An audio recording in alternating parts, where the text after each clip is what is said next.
Welcome back to the Trash Talk channel. I've got a busy day of fantasy today. I just did a real $500 auction draft this morning, and this afternoon we've got a mock snake with our friend Josh Lloyd. So I'm picking in the 6th slot, and let's see what happens. We've also got Kingy here picking 5th right before me.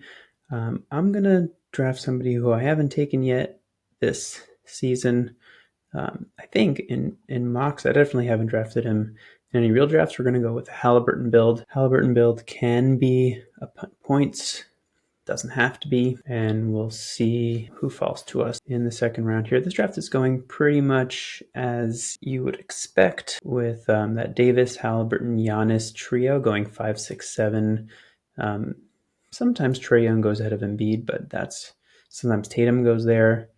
And Josh goes and takes Anthony Edwards at pick 10. He's just siding with the masses, isn't he? I don't imagine anything unusual to happen here. These are all presumably followers of Josh Lloyd, so they tend to be pretty sharp in the fantasy basketball world. So probably won't see anything too crazy, which means I would imagine Mitchell, Chet, Booker, and Harden are all off the board by the time it's my pick.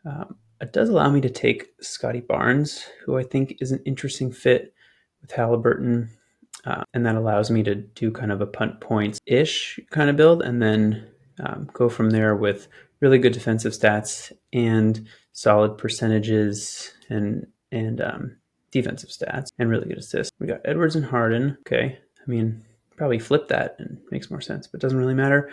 One pick until we go here. Towns goes there. The Halliburton-Chet combo is really fun. So I'm going to try that, and let's see how that goes.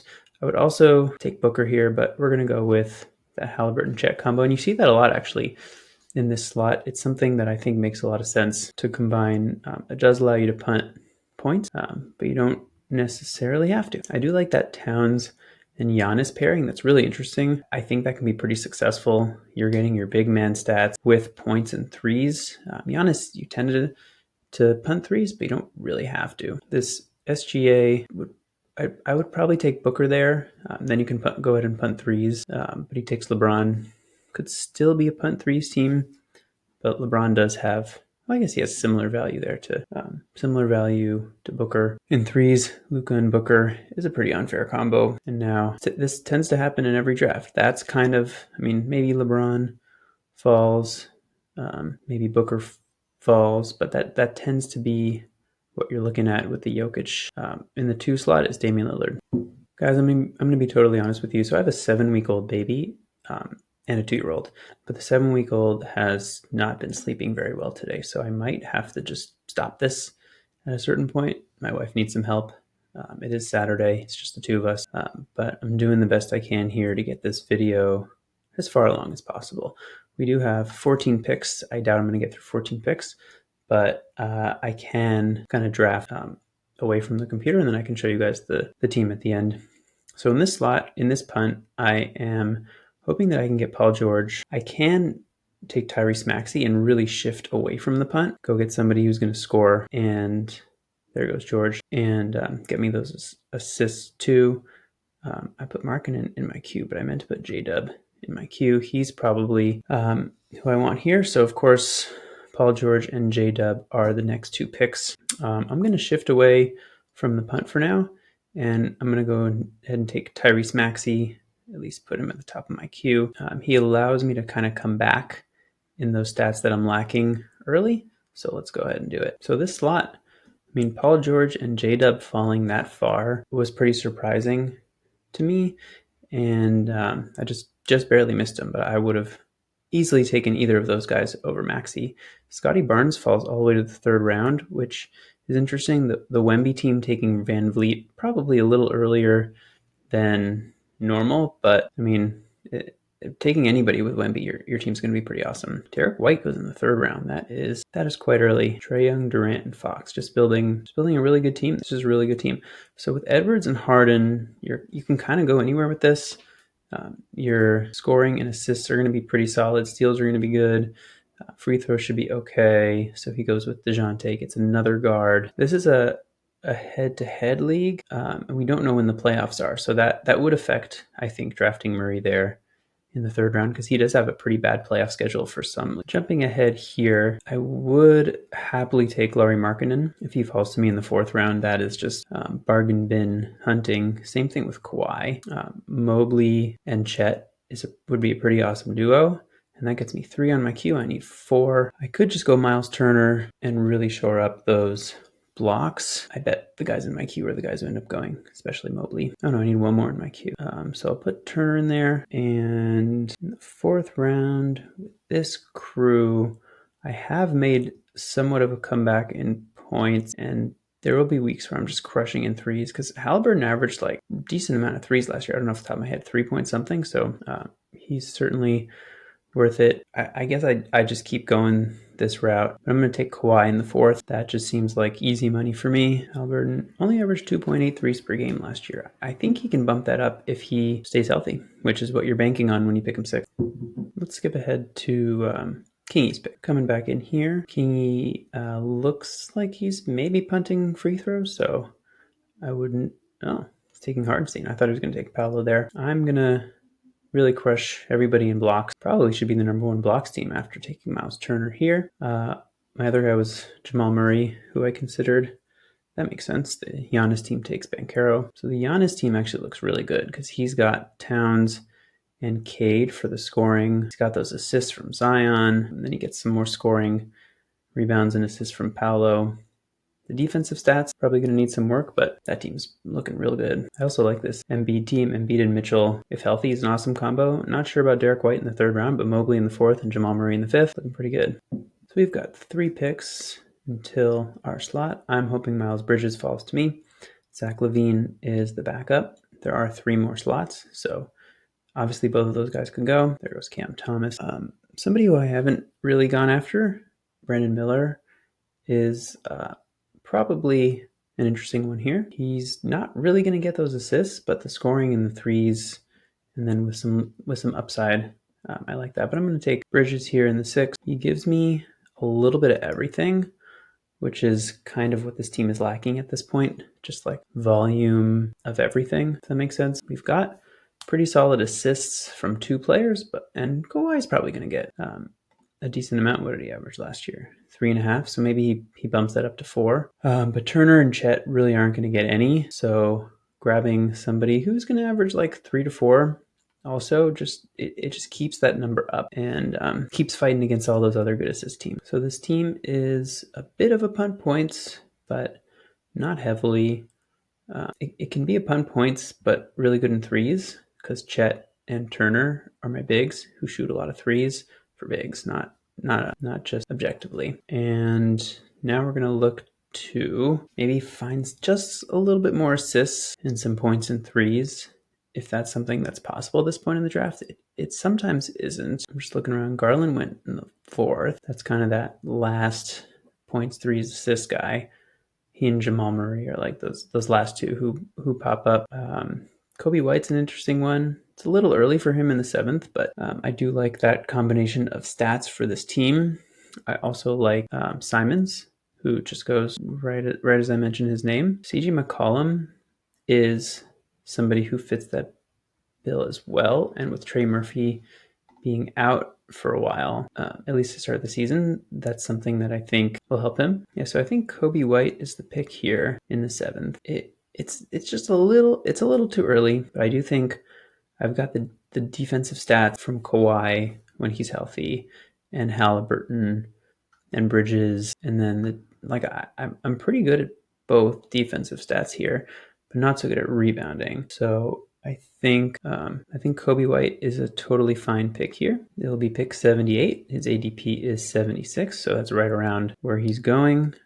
If he gets taken, Austin Reeves is an option here, but it seems a little bit early for him, so we're going to go ahead and take Kobe White. Now we should take a look at the roster. Josh snuck in a 2-center league last time. This time is just a 1-center league. Point guard, shooting guard, small forward. So that's pretty standard. And we are missing a forward, but not really. So team is actually set.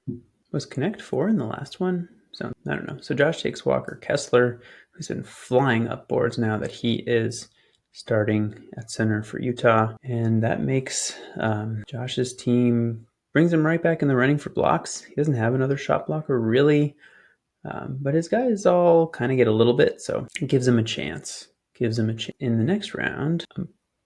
I can kind of go anywhere with this. This team it doesn't have so many deficiencies. It's probably going to end up being a punt rebounds, which is a little bit weird based on the stat set that I have for this team. So that means that I think I have to go after some more scoring, because if I'm punting rebounds, I'm going to have to be able to compete with the teams that are solid in scoring. And that's the guy who I needed right there, CJ McCollum.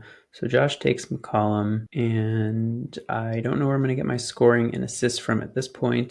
This might just be Porzingis flyer time. I do like Bog around here and then go after some bigs later. I can also short up my rebounding later. So this is the slot where I kind of can do whatever I want. I'm going to take Porzingis. A couple risky guys here in Kawhi and Porzingis. But now I got 3 bigs who shoot threes and block shots. And I know Porzingis is out until December something. But if he can come back and play, you get him in the 8th round.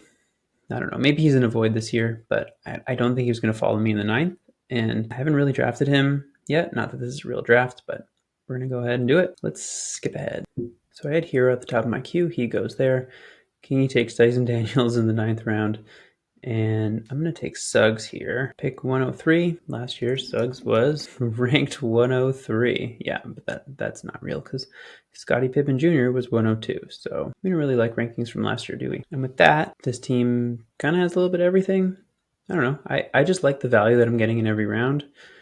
I think I'm kind of mixing and matching this build really well. Let's look at the whole board, because we can do that like this. And we'll see here, we got really good assists with Halliburton, good enough with Maxey, and then some sprinkled in there with Kawhi, Bridges, White, and Suggs for a little, to some extent. Really good blocks with Chet and Miles Turner, and then Bridges and Kawhi and Halliburton really throw in some there.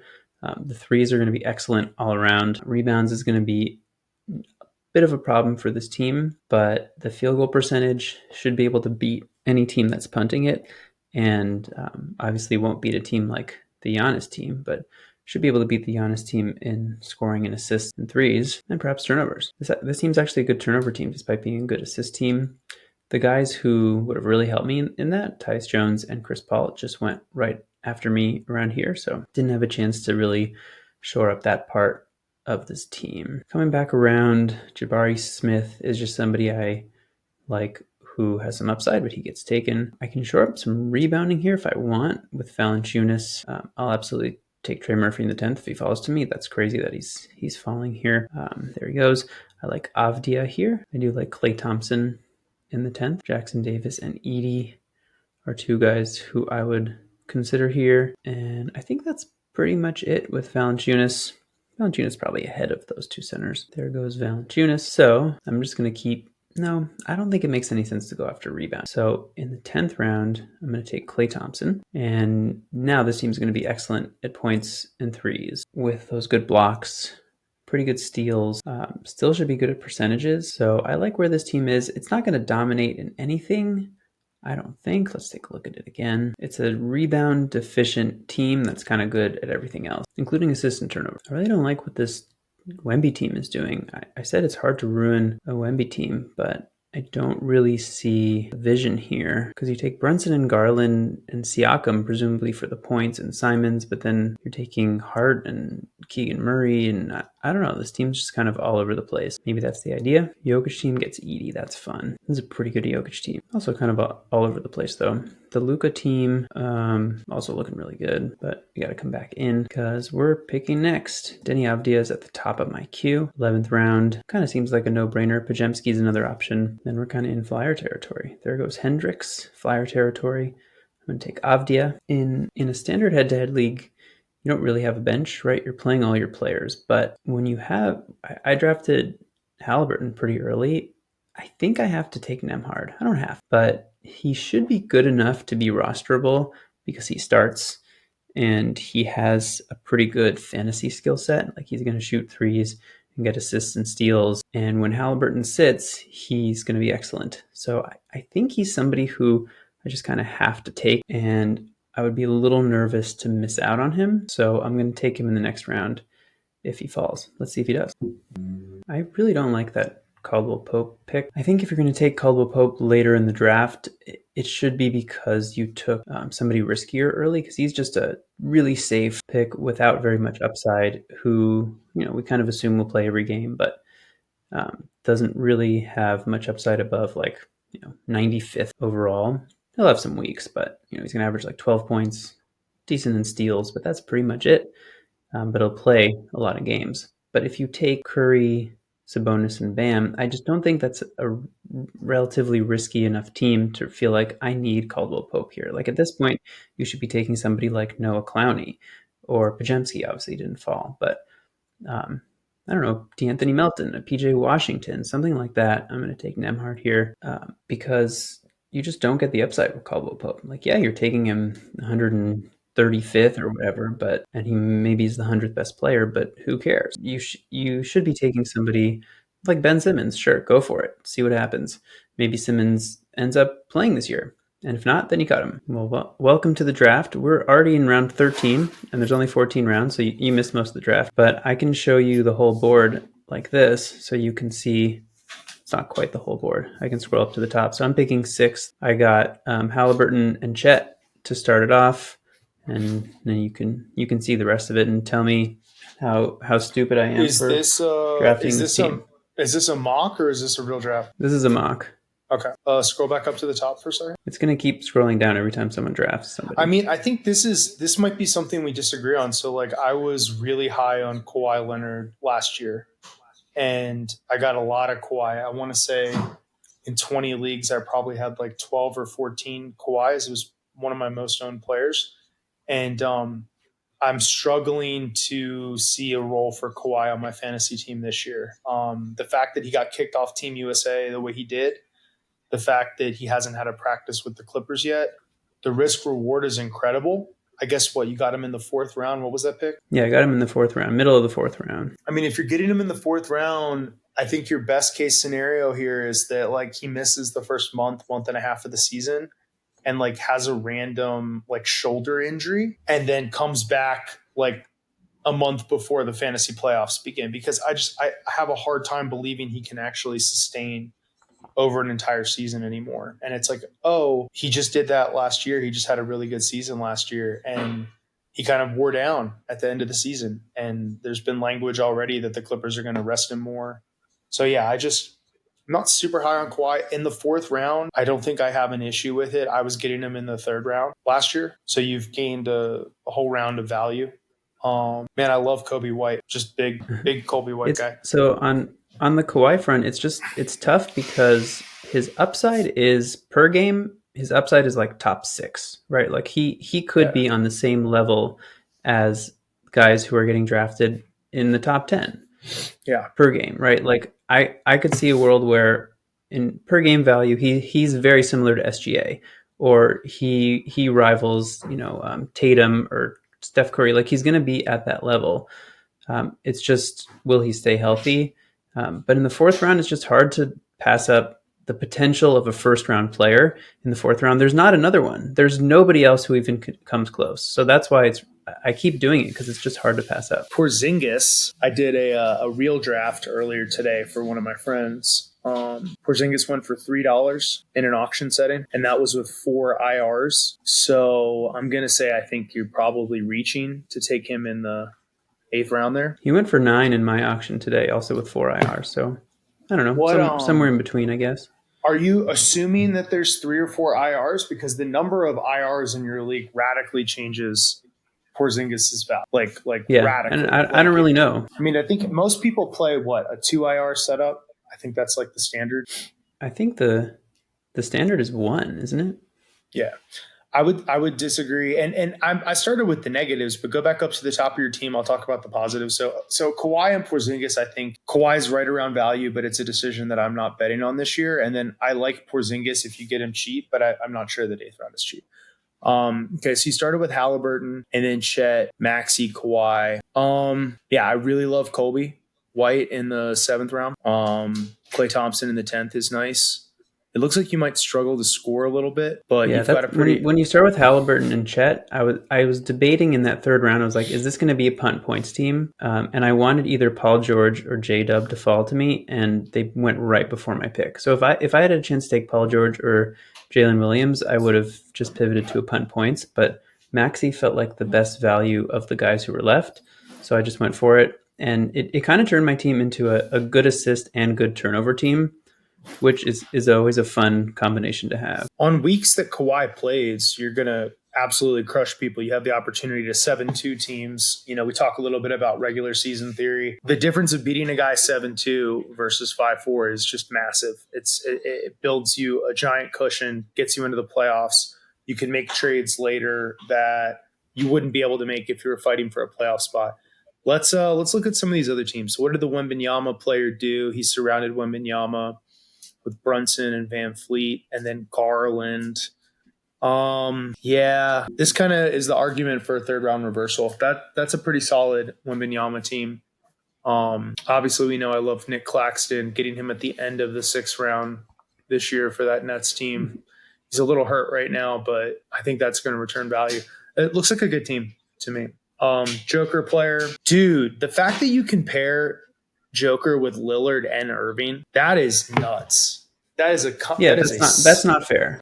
That is insane. And then you have such a good field goal boost from Joker and Kyrie, and then he went to DeRozan in the next round that even Dame's poor field goal percentage isn't really going to negatively affect him. I think the second draft pick, Jack, is my favorite team of the ones that I've kind of glanced at here right now. That team is dynamite. I like Kyrie the best out of the Brunson, Van Fleet, Lillard, Irving group. I think that those Luka two teams player, are pretty obvious arguments for third round reversal. Yeah. Yep. Luka player, got Jimmy in the 4th, Levine in the 6th. Just not really feeling the Luka team. SGA, LeBron, Paul George. Yeah, Morant. Why do I hate it? Okay, so Paul George is risky and older. Morant is as risky as a player gets, and LeBron is in a theoretical age group. At this point, we don't have any comparisons for LeBron for guys that are playing at 39, 40 that also have their son on the team. So, it's less about LeBron falling off a cliff. I think if he can walk and talk, he's going to be a top 25, top 30 player. It's more on what is his injury risk? What are the chances LeBron gets hurt as he is a 40-year-old non-virgin? I guess we're looking at a punt points team out of the 5 slot. That's a clear punt points team. Wow. Yeah. Draft Anthony Davis from the 5 slot. I think that's pretty early on Şengün. I think you got to go with Dame or Booker or Brunson there, but I don't know. It's a pretty good punt points. I think the problem is it's a punt points team, but it's not a good free throw team. This is a quad punt team, Jake. He punted assists, he punted threes and points and free throw percentage. Wow. Yeah. Have you ever seen a quad punt work? It's really hard because on weeks where it goes wrong, it can go really wrong, and you can't make up for that because you can't really win better than maybe once in a while you'll sneak through one of the other categories and you'll win 6-3, but most of the time you're winning 5-4, and if you lose 7-2, what does it take? 5-4s to make up a 7-2 loss? So you really screw yourself. I mean, he got all the defensive specialists, but it also looks like he was kind of reaching for a lot of them. And man, wow. That's a bold strategy, Cotton. So he has to win 5-4 every week. He can never win 6-3. And if he loses steals, he loses the week. That's insane. But also, what's the point of drafting Şengün and J-Dub? If you're going to lose assists anyway, why do you need Şengün? One of his big value spots is that he averages 5 assists. What is Şengün's ADP even? He's been going early 3rd round most of the time. 2nd feels like an insane reach. Yeah. Okay, we got a Giannis owner who went with Cade. I like the Giannis team a lot. Someone asked me about Cade earlier today. I don't hate blindly for the rest of my life. I think if you're getting Cade in the 4th round this year, I think he could return value. I really do. If you're getting Cade in the 3rd, I think you're taking him at a ceiling. But I have taken Cade off of my do not draft list. The Pistons have made moves to try to surround him with a little bit of competency. Yeah, I think Cade's fine. Zion has a ton of upside. RJ Barrett is currently embroiled in a controversy on Twitter. Did you see that, Jake? No, I didn't see that. He apparently owes a male prostitute $17,000, and Really? they're dragging him for it. So that he's this year's Josh Giddey if all these allegations are true. So we'll see. RJ Barrett memes. But yeah, I don't like this team. I don't like the Giannis team. I hate the Embiid. How do you pick Derek White in the third round? Yeah, I don't get that. But I like Mobley in the fourth round. I don't know. Trae Young. I'm big on Trae this year. He also has Cam Thomas. It's hard for me to not like this team. Chris Paul in the ninth. Yeah, so I was actually looking at the Celtics today, and like I really like late round Al Horford. You know, all the arguments that apply to LeBron, he's not. I don't anticipate him surviving the whole season, but like you pick Al Horford, and you're guaranteed that he's going to be like a top probably 65 player would be my guess until Porzingis gets back, with like not a lot else on the roster. Ride him till the wheels fall off. He gets hurt. You just cut him, but you're getting him so cheap. Yeah, I love Al Horford because remember, like the theme is how do we make sure we're going to be in the playoffs?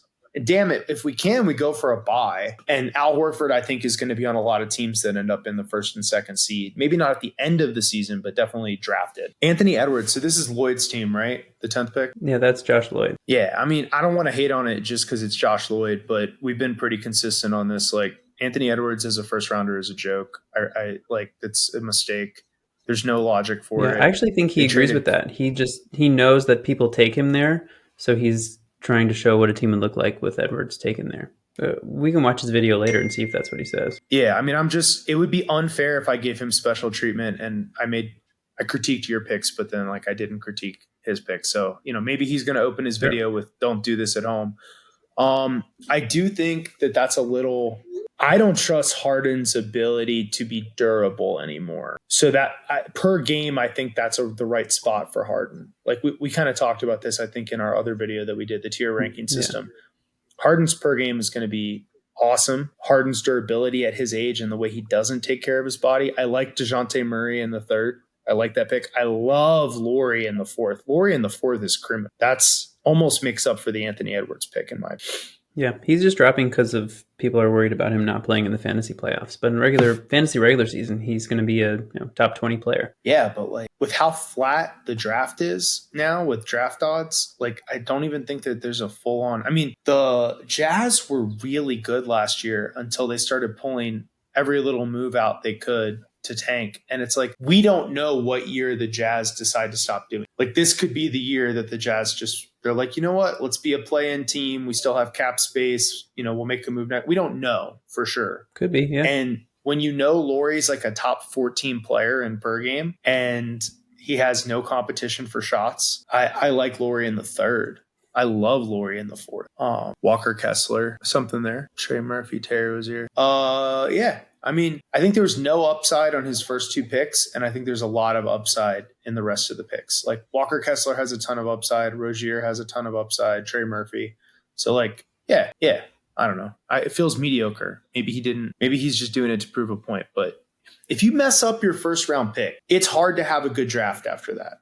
Like you don't need to hit a home run with your first round pick, but you definitely don't want to draft a first round guy who ends up being a fourth round guy.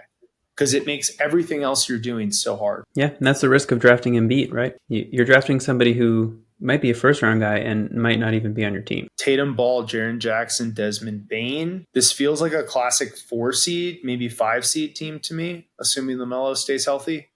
Like guys that are on the younger side, guys that play games. Tatum and Bane are kind of like, I feel like, notorious for playing games. Bridges is notorious for playing games. Herb Jones is available. Steph Curry, Sabonis. Dude, that same draft I did earlier today, Steph Curry went way too cheap. It's like 34, 33 in an auction. Well, that just shows you how flat the draft is. If you look at auction values from like Steph Curry all the way through like Kyrie, Scotty Barnes, Paul George, like all the way, even Jalen Williams, it's only a $5 difference between all those guys in most auctions. They're going from like 28 to 34. Mm-hmm. How do I feel about what? Yeah, Snake is broken this year. Like some years it's not that bad, but it feels like Snake is like a suboptimal way to play this year. Yeah. How do you feel about this draft? What's your recap? Well, you can watch the video because I talked about it earlier. But I like the way my team held up value wise. I don't necessarily like the fit of all the players because I started out with a team that looks like it should be punting points, and then shifted when Maxi fell to me, and then kind of went back to punting points, and then realized I needed more points, so I drafted Kobe White and then Clay Thompson. So I kind of shifted back and forth throughout the draft. It's kind of a punt rebounds. Well, it's not going to be a good rebounding team, um, but it should kind of be good enough to beat the teams that aren't good at assists and threes and points, and then the teams that are kind of punting blocks and rebounds.